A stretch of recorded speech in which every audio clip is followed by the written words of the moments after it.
नमस्कार दोस्तों, 5 राज्यों में चुनावी बिगुल बज चुका है। केंद्रीय चुनाव आयोग मध्य प्रदेश, राजस्थान, छत्तीसगढ़, तेलंगाना और मिजोरम में होने वाले विधानसभा चुनावों की तारीखों का ऐलान भी कर चुका है।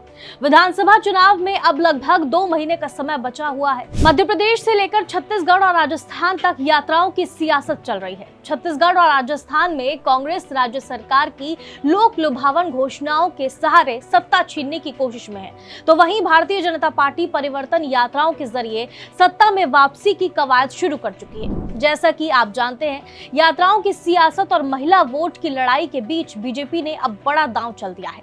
मोदी सरकार ने पहले तो महिला आरक्षण बिल को नारी शक्ति वंदन अधिनियम नाम दिया और उसके बाद बड़ी ही आसानी से ये बिल लोकसभा और राज्यसभा में पास भी हो गया। मोदी सरकार के इस कदम को 2024 चुनाव से पहले मास्टर स्ट्रोक बताया जा रहा है। लोकसभा चुनाव में अभी करीब 6 महीने का समय बचा है और शीतकालीन सत्र में करीब 2 महीने का। यहाँ गौर करने वाली बात यह है कि सरकार का फोकस अगर बस लोकसभा चुनाव ही होता तो ये बिल शीतकालीन सत्र में लाया जाता। तब तक समय चक्र की चाल, चुनाव और तारीख की दूरी थोड़ी और कम हो चुकी होती। लेकिन सरकार ये बिल विशेष सत्र में लेकर आई, जो बताता है कि निगाहें भले ही 2024 पर हो, निशाना 5 राज्यों के चुनाव है। अब सवाल ये भी उठ रहे हैं कि राज्यों के चुनाव में ऐसा क्या है कि मोदी सरकार को महिला आरक्षण के जरिए एजेंडा सेट करना पड़ रहा है। ये समझने के लिए बीजेपी और कांग्रेस की रणनीति के साथ ही नेतृत्व की चर्चा जरूरी है।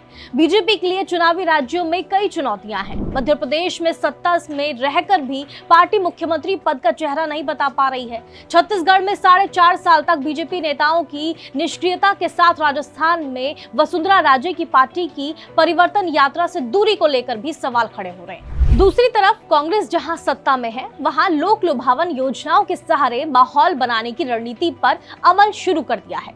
पार्टी जहां विपक्ष में है, वहां स्थानीय समस्याओं के साथ ही महंगाई और बेरोजगारी जैसे मुद्दों पर सरकार को घेरना शुरू कर दिया गया है। प्याज और टमाटर की कीमतें याद दिलाई जाने लगी।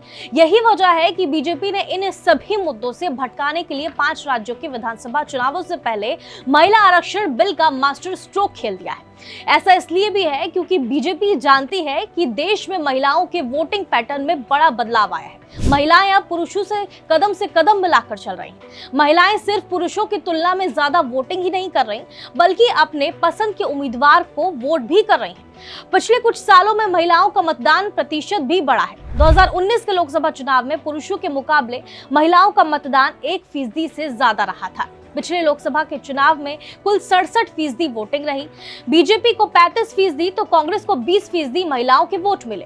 अब इन आंकड़ों से आप समझ ही गए होंगे कि देश की आधी आबादी यानी महिलाओं का वोट बीजेपी के लिए न केवल लोकसभा चुनाव में बल्कि विधानसभा चुनाव में भी बेहद जरूरी है। बहरहाल अब देखना यह होगा कि बीजेपी के इस दांव के आगे क्या इंडिया गठबंधन टिक पाएगा।